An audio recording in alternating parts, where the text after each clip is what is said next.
Welcome to the episode of Jay Leno's Garage. Today, we're going to talk and drive one of the most exciting cars in the history of the automobile. This is a 1956 Jaguar XKSS, once owned by Steve McQueen. So there are two reasons that it's cool right there. We're fortunate enough to have this car here today because it's on loan from the Peterson Automotive Museum, one of the greatest automotive museums in the history of the world. It's right here in Los Angeles. If you're ever here, you should come down and see it. Let's meet Chris Brown, the marketing director. Chris, how are you? Hi, Jay. We're not even going to talk about the whole Rihanna thing. That's in the past. Let's just talk cars and marketing today. Sounds good. Okay. For people who don't know the Peterson, tell us a little bit about it. Well, the Peterson is at the corner of Wilshire and Fairfax. We're right in the heart of the Museum Row area in Los Angeles. And we have 3 floors of exciting automobiles. We have about 350 vehicles in our collection.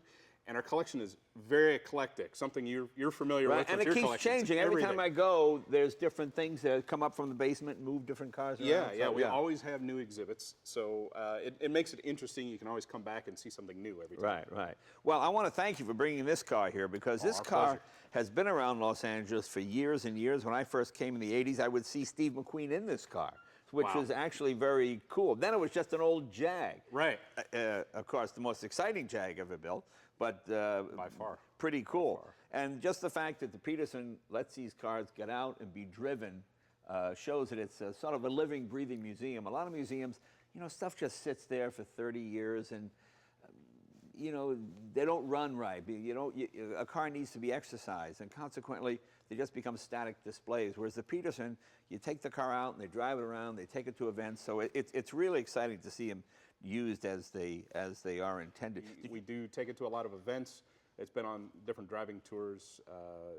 A couple years ago, there was the big XKSS reunion at Pebble Beach, and we participated in that. Well, it's a great testament to the Peterson itself, the fact that it's not just a museum, it's run by car enthusiasts, and also happens to be a museum. And of course, Bob Peterson, if you don't know, he was the guy who started Hot Rod magazine and really started automotive magazine publishing in America, I think. Yeah. January 1948, he started with Hot Rod magazine. Yeah. And it just grew from there, and he really wanted to build a car museum in the city built around the automobile, and it kind of celebrated, where he came from. And this was his car. He bought this car. Oh, yes. Mr. Peterson purchased this a number of years ago, and it's just a fantastic. Well, he was a terrific guy. Chris, thank you very much. We're going to bring in Matt Stone now. Matt, come on in. Matt is the author of this terrific book, McQueen's Machines. A bit of a tongue twister, but you've done a lot of history on Steve McQueen, and of course, he was sort of the ultimate car guy as well as being a huge movie star. I was fortunate enough to know him a little bit. We had mutual friends like Bud Eakins and those guys, and he really was an enthusiast. When you went to his garage up there in Santa Paula, I mean, it was just stuff all over the place, Indian motorcycles, very eclectic as well. Yeah, wide variety of taste, and just loved all manner of cars, bikes, trucks, and airplanes. Right. And a very, very capable racing driver and off-road racer as well. I mean, McQueen, absolutely a real car guy. Yeah. And it was a shame. He died at what, age 50? 50! I know. It just, because I was, well, how old was I? I guess I was about 30 when he passed away. And 50 seemed really old then. And now I go, oh man, that was like 14 years ago. So it's too bad. I'd like to have another shot at 50. Well, I remember this car when it was owned by another gentleman here in Los Angeles, and I would see it around town. He used to take it to the rock store. It was a valuable car, not as valuable as it is now. What is the value of a car like this now? About $5 or $6 million, something? I'm going to guess and say, Jay, you're low by a factor of at least 5. Really? I am guessing this is a $25, $30 million car these days. Really?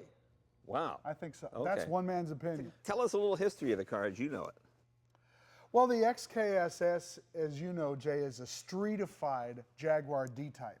And the D-Type was Jaguar's very, very successful sports racer in the 1950s. Right. The car was getting a little long in tooth about that time, and they had some leftovers, customer cars, and they weren't going to race them in the future, and said, what do we do with these?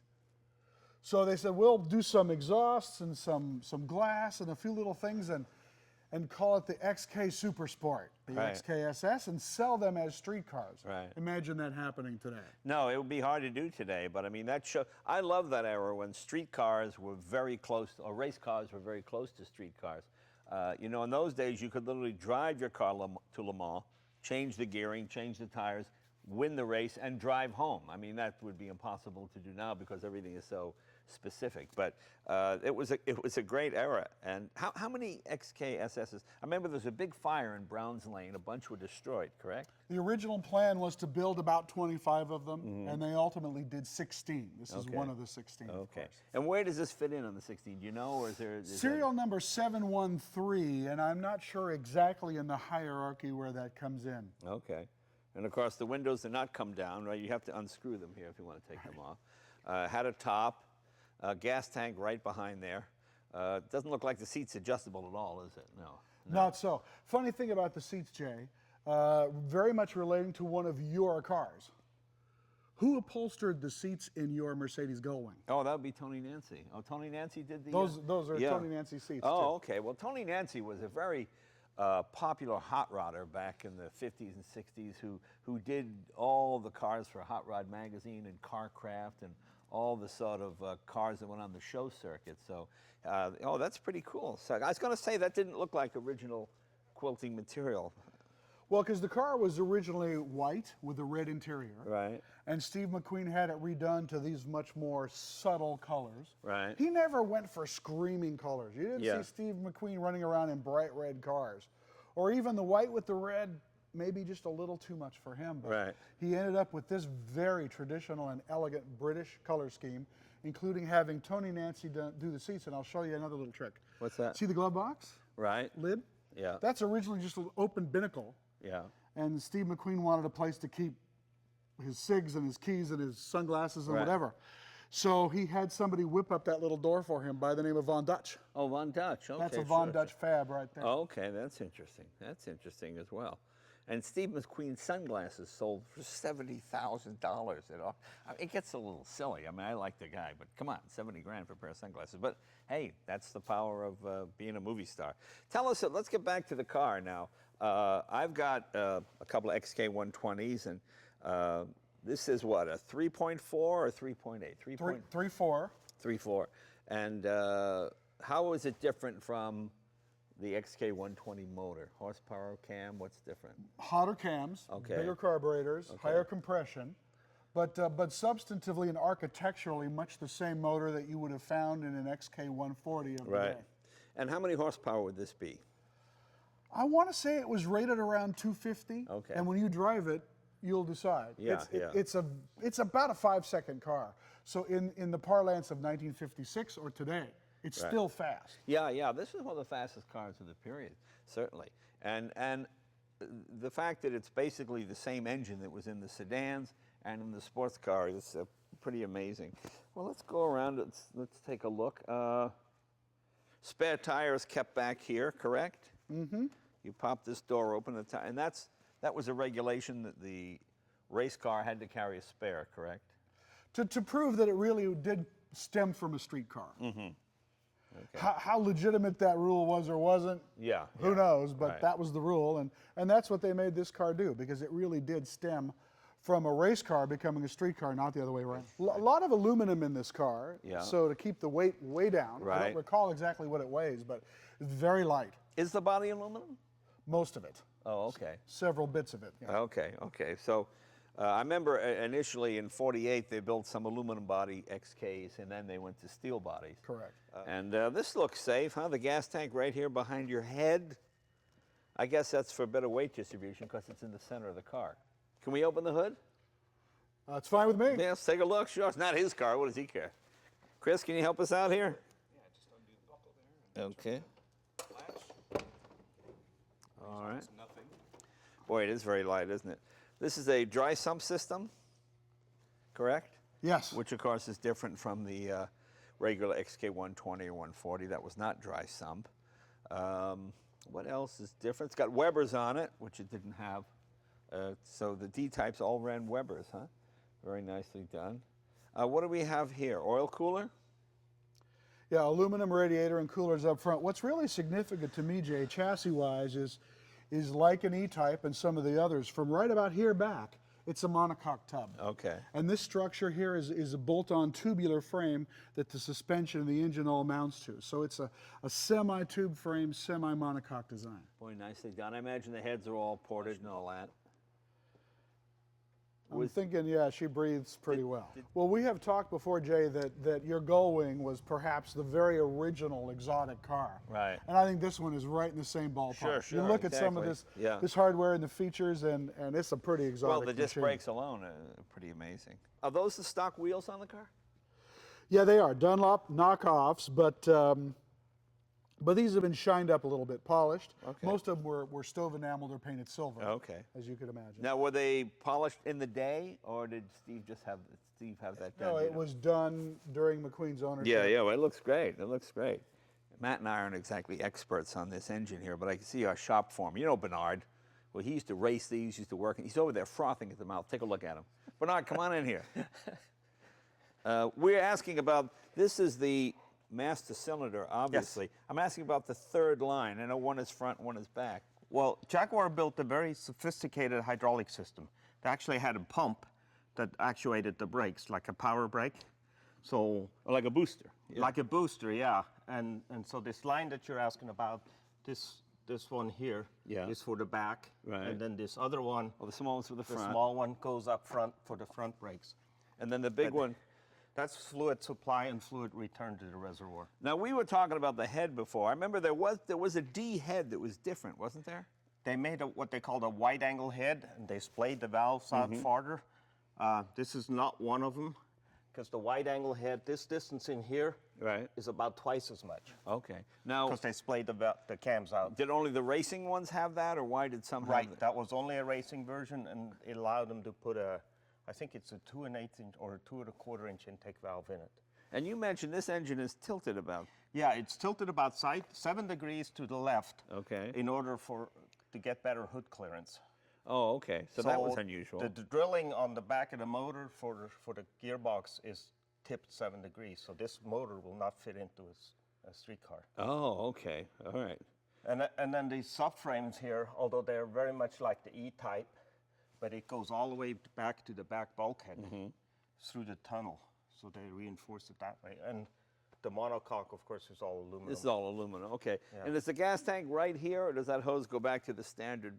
No, there's a gas tank right behind you. It's right. So Yeah. better weight distribution, so it's in the center of the car. Well, it goes across. Yeah, the Okay. back. Very cool. Very The other thing that's different from this to the E-type, it has a solid axle. Oh, that's right. Yeah. Because the E then went to the independent rear suspension. Right, This right. had a solid axle. Yeah, we forget. It looks so futuristic and modern, but it's really 1956, which is really 1954, 55. This is the end of the deal, wasn't it? Live axle and disc brakes and Right. front independent suspension. Yeah. That's quite the combination. Yeah, yeah. And you know, this car was extremely fast. They went over 180 miles an hour at Mulsanne Wow. in this car in 55, 56. Well, we're going to try and do that right now with the Peterson XKSS. We'll see if we can hit 180 right out here on. No, we're not. We're going to take it for a ride, and we'll be very respectful. This is going to be fun. Well, how exciting is this? Not only is it one of the most legendary race cars of all time, but it's belonged to Steve McQueen. You know, when I first came to Hollywood in the 70s, I would see this car occasionally around town, and it was really exciting then. But it was an old race car, but it wasn't just any race car. It was an XKSS, and you know, the stories, the legends, the fire, the whole deal. There's only 16 of them in the world. Pretty amazing. Well, let's get this drive going. First thing we do is turn the key, and your ignition is under here. There's your dimmer switch. Your horn is over there. Let's hit the button. Wow, it sounds great.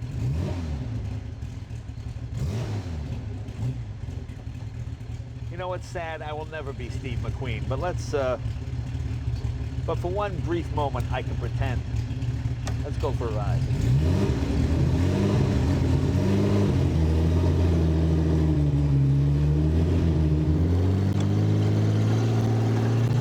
Well, first impression is it's so much lighter than an XK120. You know, the aluminum skin and all the aluminum in the motor, it's very light to the touch, and incredibly powerful. And of first gear. I thought, oh, am I in third? Oh, no. This thing is just geared for top speed, I guess. Boy, and looking over those sexy fenders.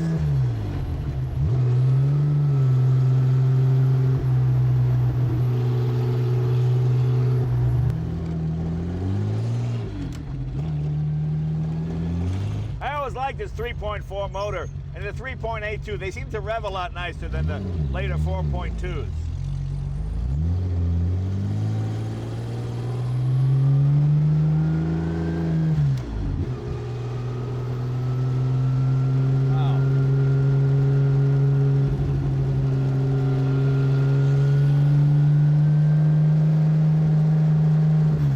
Although Steve McQueen was the king of cool, it's easy to be cool in this car. Wow. This is something special. Oh my God.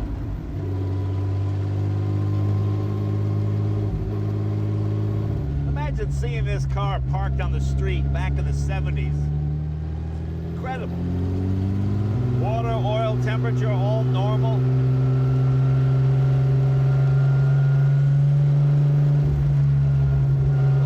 Museum cars don't drive very well because they just sit. Let's see what she sounds like.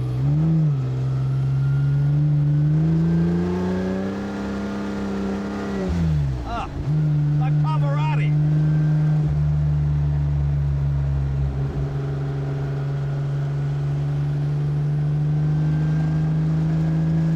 Ah, fantastic. This really was the golden age of motor racing. When race cars and street cars were just that far apart.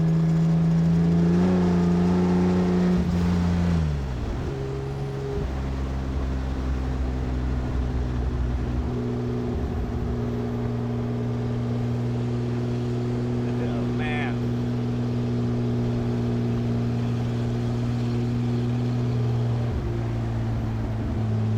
I mean, this is a car you can get in and drive to San Francisco. It wouldn't be temperamental at all. Yet it's a race car.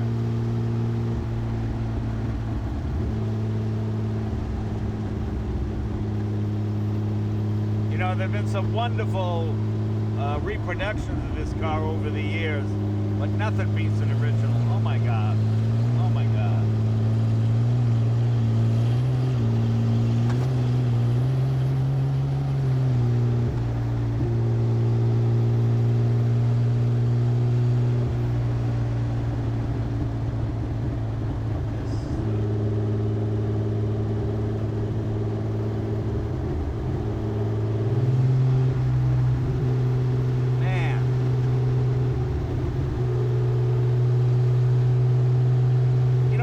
Like a modern car. Modern cars don't even feel this good. It's hard to believe this thing is almost 60 years old. Yet it handled it. I'm astounded at how light the steering is and how light the front end is compared to XKEs and 120s and 140s and 150s. There's a bit of clutch slip, you can hear that. We can adjust that.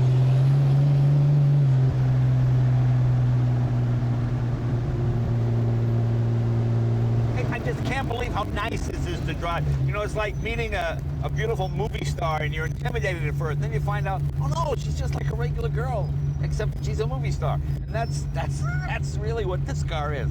I'm stunned. This is unbelievable.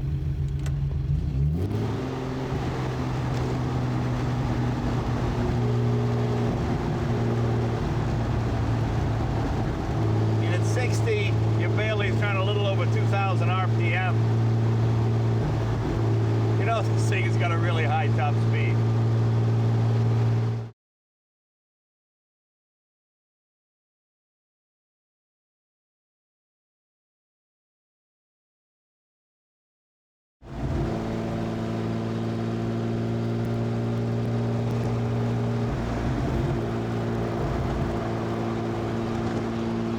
Feel like Steve McQueen in this thing. I'm waiting for those two guys in the Dodge Charger to start shooting at me. Oh no, that was a Bullet. That was a Mustang. Okay, forget that.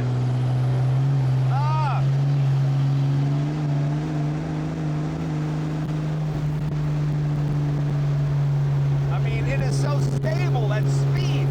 It's stunned. It truly is one of the most beautiful, visceral-looking cars I've ever seen. It's feminine yet masculine at the same time.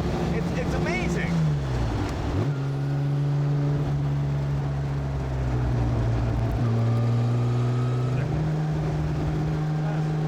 Track straight and true. There's nothing like original. I don't think this car has ever been damaged as far as I know. So it drives as it always drove. It's funny, you would have thought back in the day they could have sold 1 million of these things, but I don't know. I mean, compare this to the other cars in the 50s. Sure, the Ferrari had the V12, but Porsche was what, 75 horsepower, 90 horsepower, something like that. And this is amazing. 250 horsepower. I think this would give the Mercedes Gullwing a real run for its money. Back in the day, McQueen would drive this thing to Bud Eakin's motorcycle shop. Now, you don't realize what the good old days are until you look back and you go, oh, yeah, that's right. Didn't get any better than that.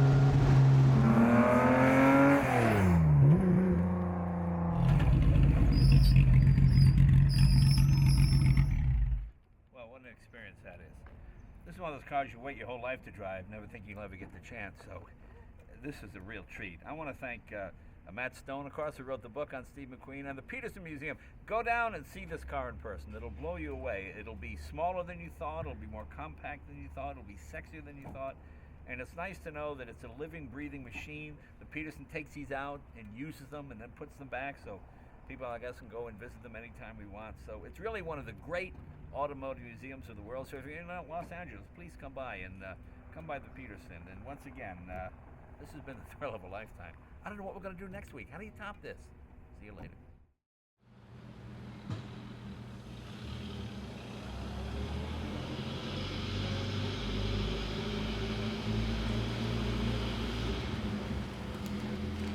Mm-hmm.